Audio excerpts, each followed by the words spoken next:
Hoje o programa Diálogo Sem Fronteira tem a satisfação de receber o professor Luiz Carlos de Freitas, da Faculdade de Educação da Unicamp. Seja bem-vindo, professor. Muito obrigado pelo convite.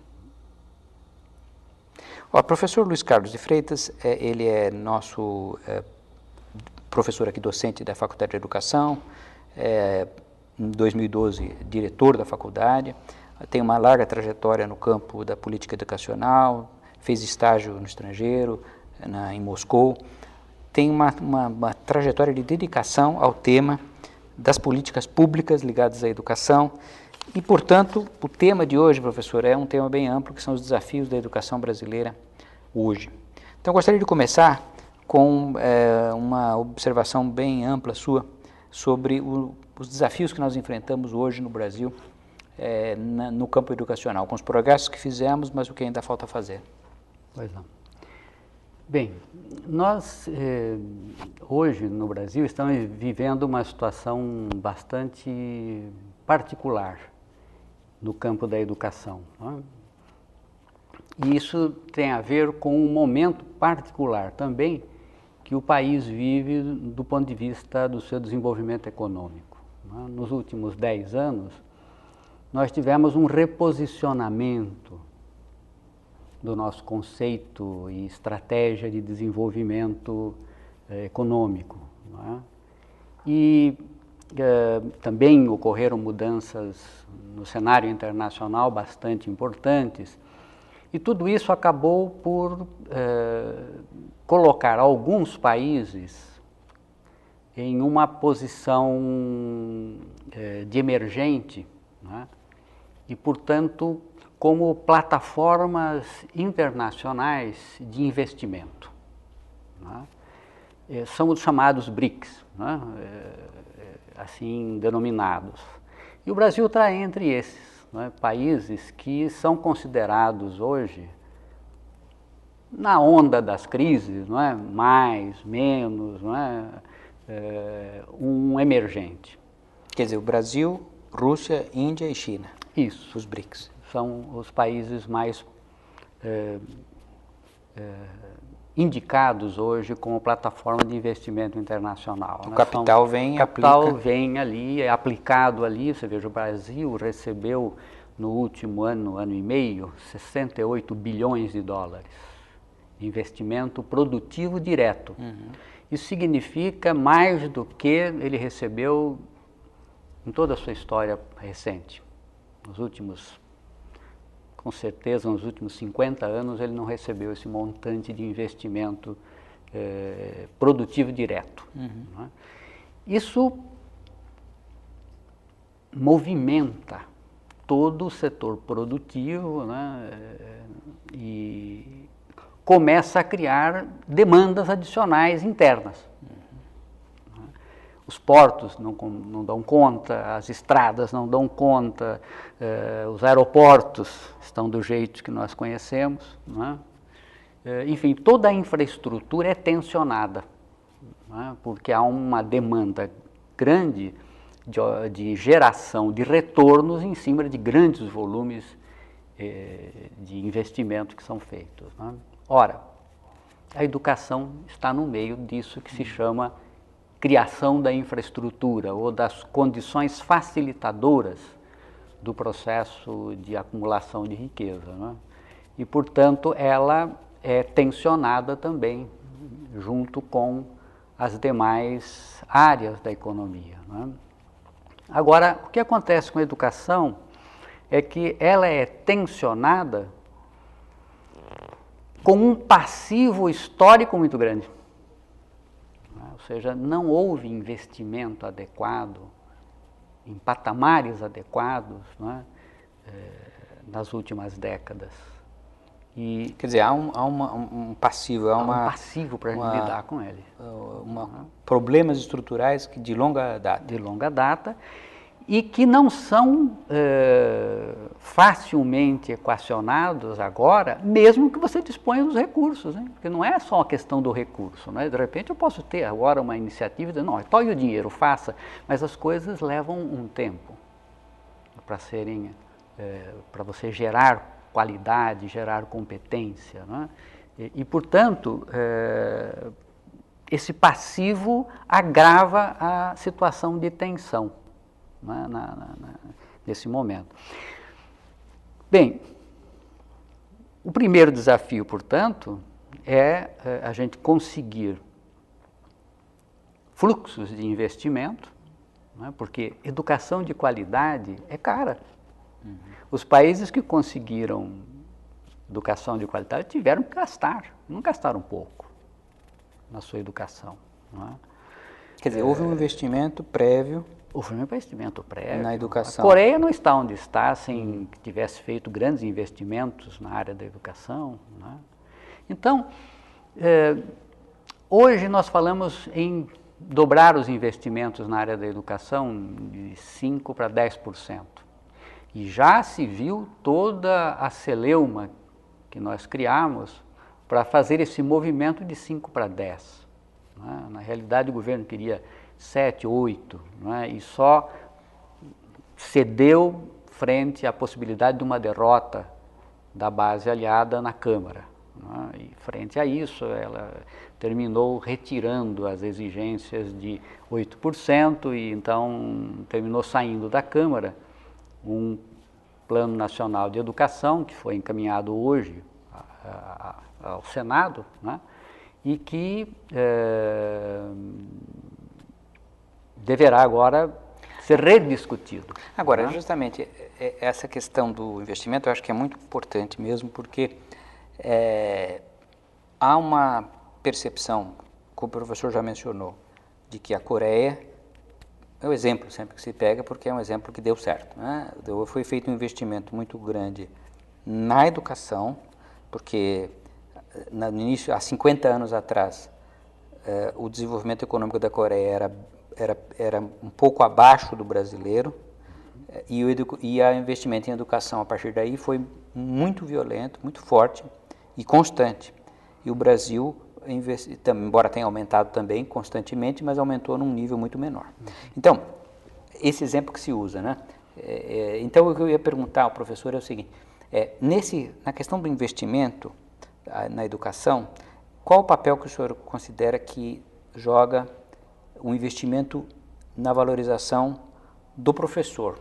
Pois é, nós temos alguns passivos para resolver, não é? Mesmo que a gente decida gastar mais. Não é? Um deles é esse, é a questão da valorização do profissional da educação. Agora, a valorização do profissional da educação, ela é uma questão cultural, não é? Econômica, não é? Política, não é? E tem a ver fundamentalmente com salário hoje. Não é? Por que tem a ver? Porque na cultura nossa, os nossos jovens são induzidos a escolher as profissões, como é natural, pelo salário que aquela profissão tem. Com um agravante no caso do professor, que é o seguinte, é uma profissão penosa. Claro, todas as profissões têm o seu... Umas mais que outras. Umas mais que outras, etc. Né? A profissão do médico também... Também é muito penosa. Muito penosa. Mas o médico tem a opção de montar a sua clínica particular, não é? E aí nós estamos vendo a falta de médicos, por exemplo, nos postos de saúde, não é? Porque lá é penoso. Não é? Então não é uma questão só do salário, mas da profissão também. Nós temos um modelo de profissionalização no Brasil em relação ao professor bastante problemático, em especial depois da 5ª série até a 9ª, não é? E pegando o ensino médio também, que é o professor horista. Isso não existe. Não é? Você pagar professor por hora. O que acontece com o professor horista? Ele tem que dar aula, às vezes, para 700, 800 alunos na semana, pulando de escola em escola, para conseguir fechar o seu orçamento. Porque eu toquei nesse assunto justamente por isso, professor, porque há tanto países que tem desenvolvimento econômico anterior, Estados Unidos, século XIX, quanto a Coreia, 50 anos atrás, em ambos os casos, o investimento no professor foi um elemento chave, porque o professor da escola fundamental e média ganha, por exemplo, praticamente a mesma coisa que um professor universitário. E não porque o professor universitário ganhe muito mal, mas porque justamente é um nível, digamos, relativamente muito parecido. Então, a minha questão é essa, quer dizer, como valorizar a educação, o conteúdo, sem que você primeiro faça a revolução de colocar o professor no centro da atenção. Então, e aí você veja, né, para a gente pagar hoje aqui um piso que está em torno de R$ 1.400, mais ou menos, você tem estados que estão questionando a legalidade do piso salarial. Isso. Né? De que isso fosse... E veja que R$ 1.400 não entusiasma muita gente, não. O que acontece? Quando chega na área de matemática, ciências, não é? Química, física, não é? Há um déficit de professores brutal. Porque exatamente essas áreas têm outras opções salariais mais competitivas no mercado. Não é? Mesmo que ele faça uma licenciatura como parte do seu bacharelado, ele termina optando por ir trabalhar em outras esferas. Não é? Ou ele vai trabalhar de professor enquanto não arruma uma outra profissão. Porque o problema é justamente esse, que o professor fala, que se o piso salarial é tão baixo, como esse que o professor mencionou, quase que qualquer atividade que exija um ensino médio já ultrapassa esse valor. Se você juntar a isso o penoso que é a profissão do ponto de vista da rotatividade, passando por várias escolas, quando está acima da quinta série, né? Você já tem que dar aula em várias escolas, né? E quando não é isso, é você lidar com a violência nas periferias, a violência dentro da escola, não é? Ou seja, tudo isso são mecanismos que terminam sendo desmotivadores. Não é? Esse portanto, é um problema central, não é? Que nós temos dificuldade para equacionar. Mas não é só isso, nós temos a questão infraestrutural mesmo das escolas. Nesse país, nós chamamos de escola qualquer coisa. Que tenha uma sala de aula é chamado de escola. O Cristóvão Buarque tinha uma ideia muito interessante. Ele dizia assim, nós precisamos definir o que nós chamamos de escola. Começar por saber o que é uma escola. Quais são os componentes básicos de uma escola? Porque andaram chamando de escola containers. Ah, sim. Containers de lata, que eram estacionados e se enfiavam as crianças lá dentro. E aquilo era uma escola. Então, o que é uma escola? Quando nós tivermos a definição do que entendemos que seja uma escola, não precisa ser nada assim miraculoso, milagroso, não, uma escola básica, uma escola que tenha o quê? Salas, biblioteca, não é? Refeitórios, enfim, luz elétrica, água encanada, banheiros, não é? Coisas básicas. A gente precisa ver quantas escolas nós temos então. Pode ser que isso que nós estamos chamando hoje de essa quantidade de escola enorme que nós achamos que temos hoje, não seja bem assim, se nós tivermos um critério, né, de denominação do que seja uma escola. Ou seja, que há necessidade de um investimento na infraestrutura também. Isso me lembra, eu quando estava no que seria hoje o sexto ano, né, na época era ginásio, eu cheguei a estudar numa escola de lata. Então, isso demonstra que é um problema antigo, porque justamente a expansão do sistema, que foi sendo feita aos trancos e barrancos, ele, entre outras coisas, também tem no seu bojo isso, utilizar qualquer tipo de estrutura como sala de aula. E com as consequências que no nosso calor, eu lembro disso, e seguramente é o caso hoje, as pessoas, como é que você vai ter inclusive condições térmicas dentro de uma sala dessa. Claro. Né? Agora, veja que nessa área aí ainda há um terceiro elemento que é preciso ser apontado, né?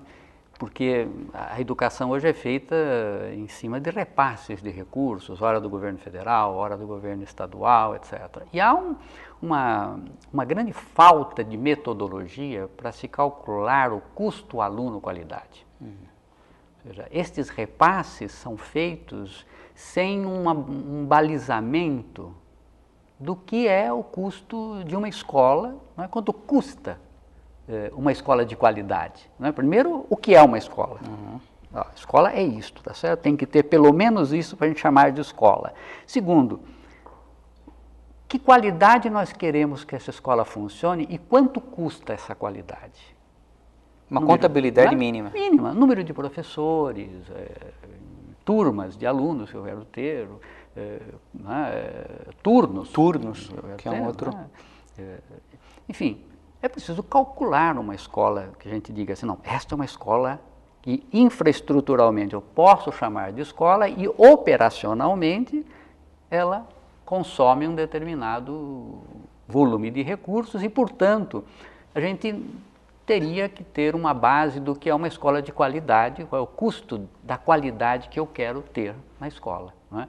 E isso teria que ser básico para a gente falar de financiamento, não é? E de investimento em educação. Agora, como o professor vê uma questão que é a seguinte, o Ministério da Educação, no caso brasileiro, ele cuida principalmente do ensino superior, porque a educação básica e média, ela está a cargo dos entes mais abaixo na federação, estados e municípios. Então, como o senhor vê como um empecilho, quer dizer, qual a dificuldade que isso cria, o fato de termos o Ministério ele vai até um ponto, ele tem exames, ele tem algumas coisas nessa área, alguma aplicação, mas, por outro lado, o sistema está dividido de tal maneira que também a administração central tem dificuldades. Mas hoje nós temos o Fundef, né? Que distribui muito recurso também para o nível dos estados e dos municípios, né? Então, há muitos mecanismos hoje de financiamento federal também para a educação, né? Agora, é preciso definir em que patamares se deve se dar esse, digamos assim, que é chamado de regime de colaboração entre os entes federativos aí, não é? Isso é uma grande discussão na área e está sempre voltando também, não é? Eu acho que há inclusive uma discussão a nível de Ministério da Educação sobre como caracterizar esse regime de colaboração entre estados, governos municipais e o governo federal, não é?